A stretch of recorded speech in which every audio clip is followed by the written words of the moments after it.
Bismillahirrahmanirrahim. Assalamualaikum warahmatullahi wabarakatuh. Alhamdulillah wa syukrulillah, la hawla wa la quwwata illa billahil aliyyil azim.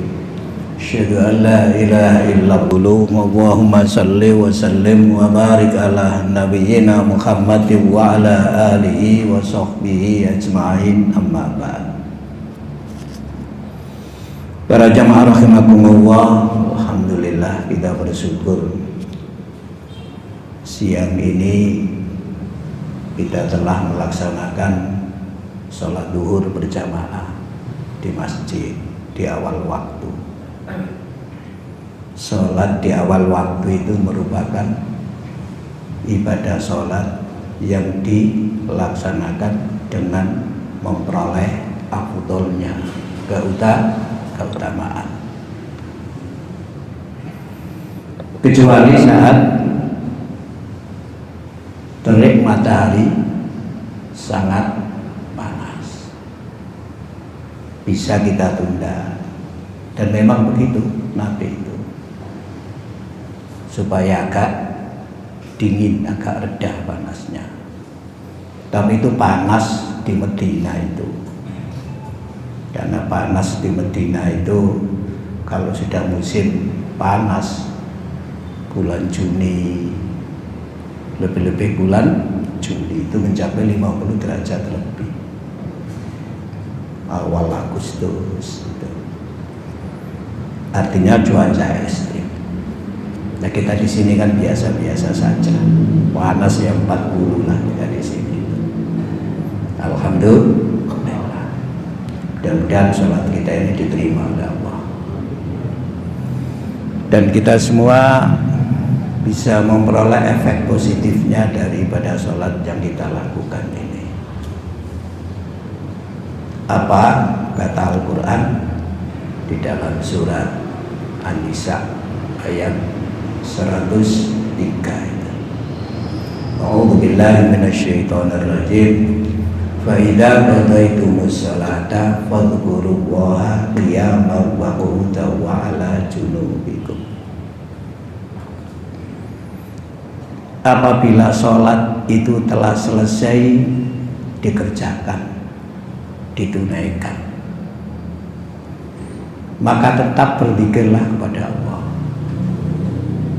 baik dalam keadaan berdiri, baik dalam keadaan duduk, baik dalam keadaan berbaring.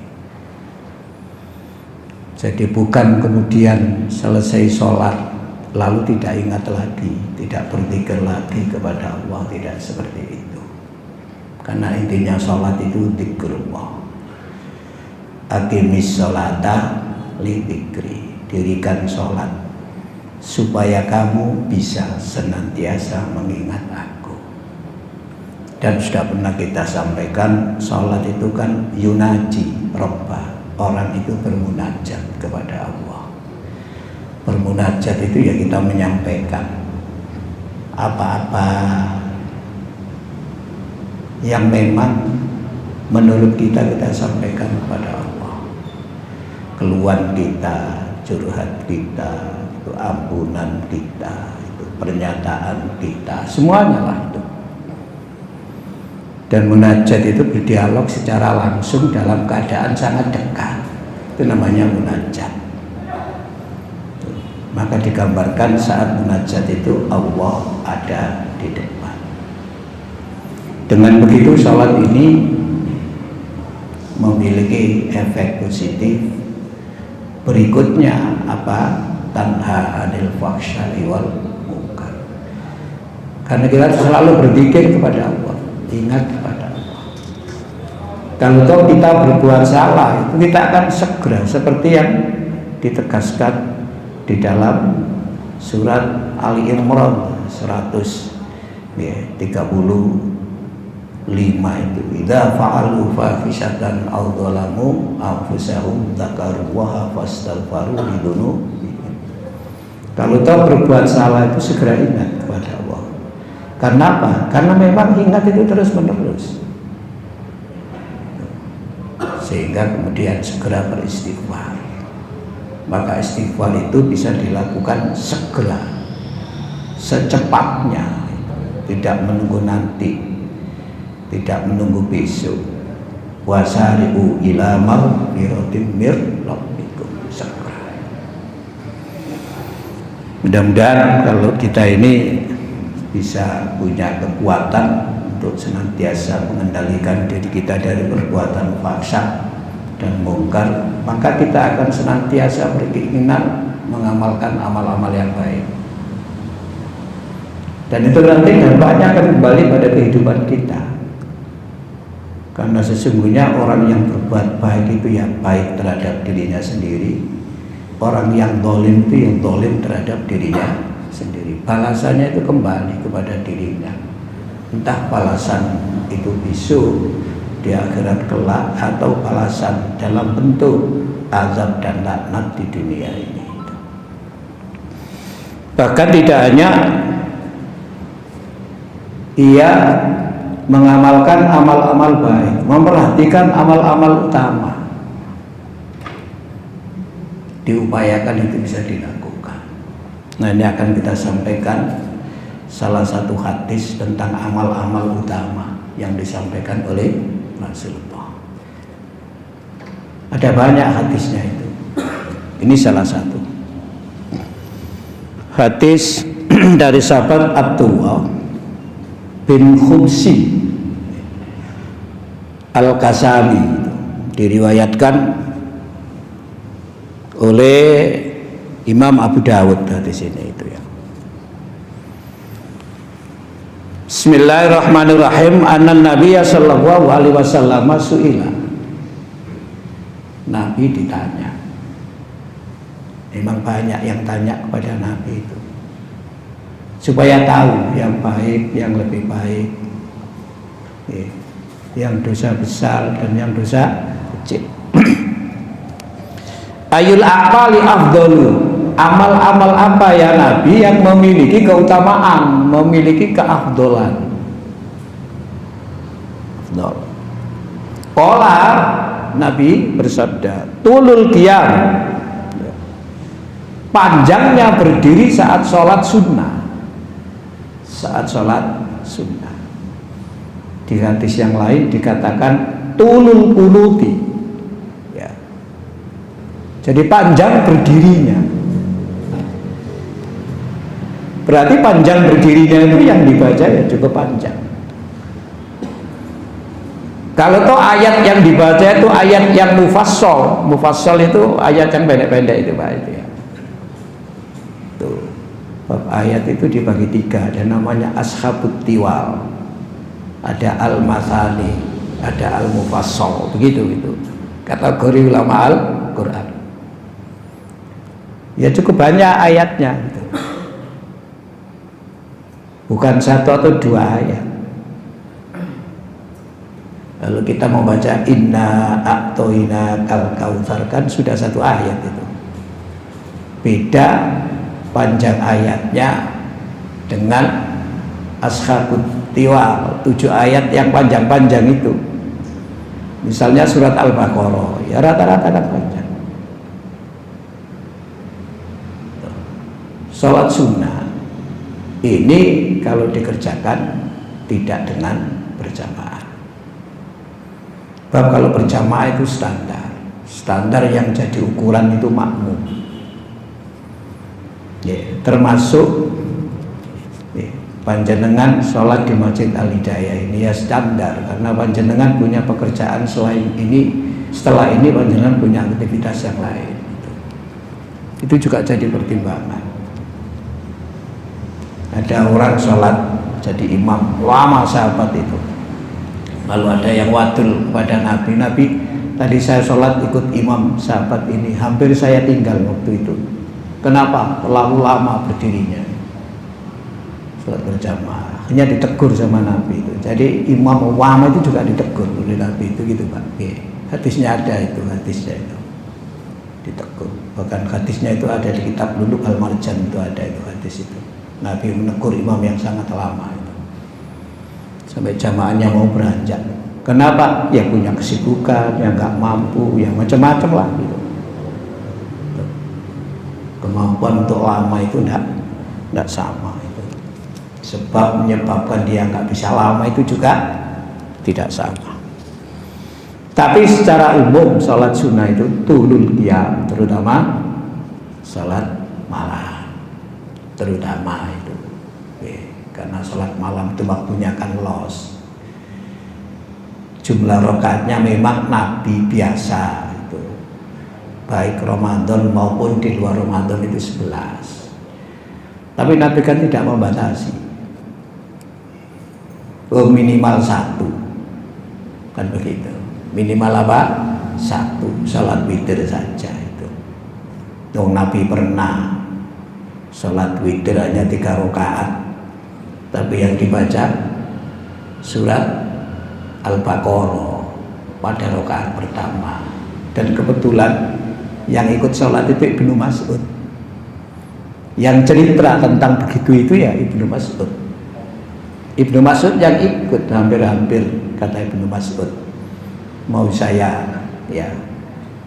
berpisah dengan sholat Nabi seperti itu. Karena menurut perakiraan Ibnu Mas'ud, Nabi ketika membaca ayat, ya mungkin setelah ayat ini Nabi selesai langsung rukuk, ternyata tidak, diteruskan. Berarti lama ya, bisa kita bayangkan sendiri itu. Hanya 3 rakaat. Yang kedua, rakaat yang kedua itu surat An-Nisa, dan rakaat ketiga surat Al-Imran. Itu sulit itu diikuti oleh yang lain kalau orang-orang nggak siap, kayak Ibnu Mas'ud misalnya itu. Ibnu Mas'ud saja masih sambat. Itu tulul kunuti, panjang berdirinya. Itu utama. Itu amal utama. Loh, sholat malam itu apa? Tidak utama loh, utama. Wong itu utama sholat sunnah sesudah sholat wajib. Tapi masih ada keutamaan yang lain yang diberikan oleh Allah, kata Nabi kepada kita. Apa? Tulul qiyam. Tuh. Gila, ditanya lagi Rasulullah. Fa'ayus sadaqati afdol. Sedekah yang utama itu sedekah yang bagaimana ya Rasulullah? Qala Rasulullah bersabda, juhdul mukilli. Juhdu itu jihad. Jadi orang yang berusaha dengan penuh semangat, seluruh kekuatan tenaganya itu dikeluarkan. Karena memperoleh sesuatu itu sulit, tidak mudah. Itu namanya juhdu. Tapi orang yang bekerja seperti itu mukilli, dapatnya itu menurut ukuran di bawah standar. Nyambut gawe puntang manting oleh iki lho kata lho Pak, kata nggih. Dadi kok sing dibayarno aku mesti oleh sakmene, mboten ngoten. Nggih. Anak wong sing nyambut gawe ringan oleh akeh, ana sing nyambut gawe muntang manting oleh mek titik. Nah, nyambut gawe muntang manting sing oleh titik iki kok tetap sedekah, itu namanya afdol. Afdol itu. Lha nggih Pak. Oh, berarti Allah ku yang ngregani ya. Apa sing di rekodaya ini menungsa, apa yang diupayakan manusia sampai seperti itu dihargai Pak, itu dihargai. Sehingga kalau kita kembali kepada Al-Quran itu yunfikuna fis sarra'i wad dharra, berinfak baik dalam keadaan lapang maupun dalam keadaan sempit. Itu jenengan ngambil buah itu susahnya luar biasa. Begitu dapat buah, cek gelem sedekah. Gak gampang, nih gampang lu kudu karek lampani. Niki boten. Itu. Ini kalau dalam hadis masih banyak itu sedekah yang utama itu. Misalkan wa antas sahihun, kamu masih dalam keadaan sehat. Wa antas sahih, sehat. Sehat infak, berbeda loro infak. Sehat makan sate oleh, makan iki oleh, makan ini boleh sedekah. Begitu sakit, makan ini tidak boleh, makan ini tidak boleh, makan ini tidak boleh. Wong kalau dipangan kayak wong. Api tapi utama yang tadi itu. Wa antas sahihun, sehat. Wa antas sahihun, saat Anda betul-betul tidak ingin bersedekah. Karena apa? Dua, Anda takut miskin dan ingin mengumpulkan harta yang sebanyak-banyaknya. Saat perasaan itu ada, tapi tetap sedekah, itu utama. Watamal ulhina, berangan-angan jadi orang yang punya harta banyak. Makanya pahit. Segala kayak nolak entek. Gitu Pak, itu. Jadi perasaan-perasaan seperti itu juga menjadi keutamaan amal kita itu.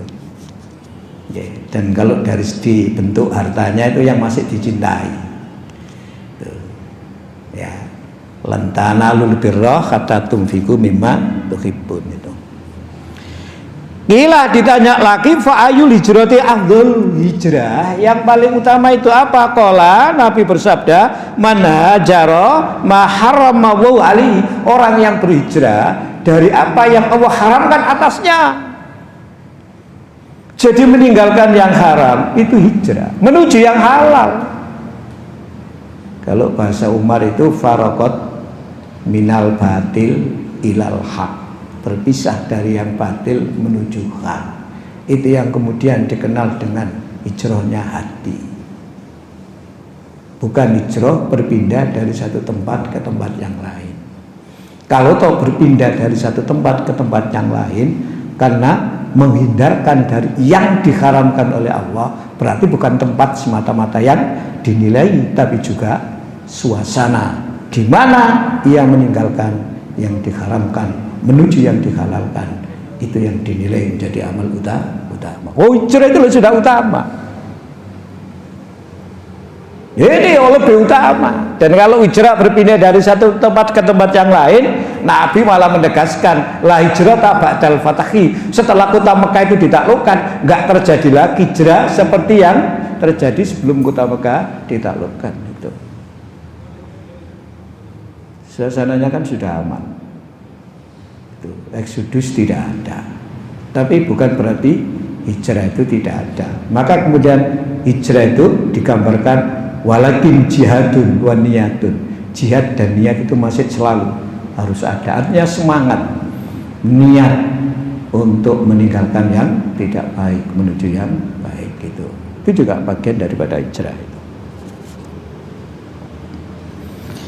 Ila fa'ayul jihadi afdalu, jihad yang paling afdal itu apa? Qala, bersabda Rasulullah, man jahadal musyrikina bimalihi wa nafsihi, orang yang berhijrah untuk menghilangkan kemusyrikan baik dengan dirinya maupun dengan hartanya. Karena merubah kemusyrikan itu tidak bisa seperti membalik tangan.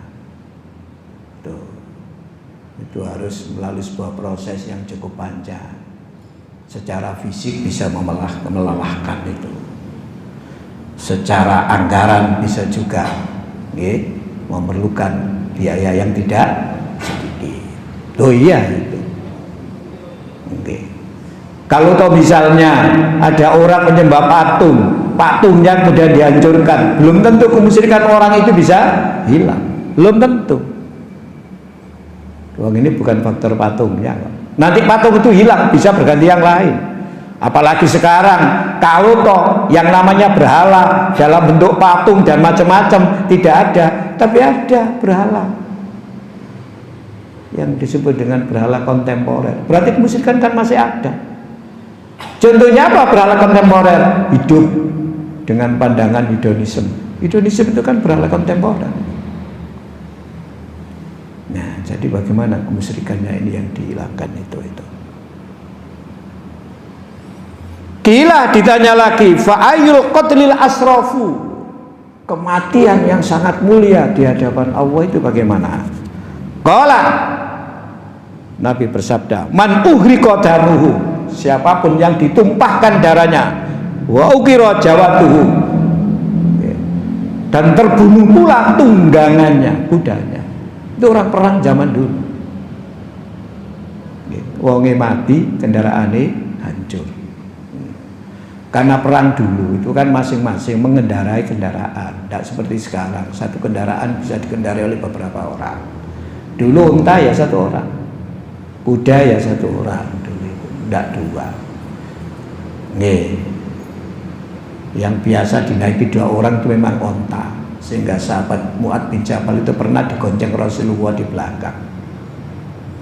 Nah, inilah amal-amal, di antara amal-amal yang oleh Nabi dikatakan mengandung keafdolan, keutamaan. Amalnya sudah afdol, tapi kemudian oleh Nabi kalau dikerjakan dengan apa yang disampaikan oleh Nabi itu lebih afdol. Mudah-mudahan sholat-sholat yang kita lakukan ini menumbuhkan kita suka terhadap amal-amal yang memiliki keutamaan. Jadi pilihan kita itu seperti itu. Sholat Jumat tekoni luwih dhisik, karena digambarkan kalau toh dia kurban apa? Unta. Mburi dhewe tekoni, ya tetap api. Digambarkan kayak orang kurban, tapi kurban ibarat seekor telur. Lah itu kan hadis Pak, itu Pak. Di api bukan enggak api, tapi api pada barek telur. Sing mau api pada barek unta. Lah unta dibanding telur kan dia jauh harganya. Begitu. Demikian, kurang lebihnya mohon maaf. Assalamualaikum warahmatullahi wabarakatuh.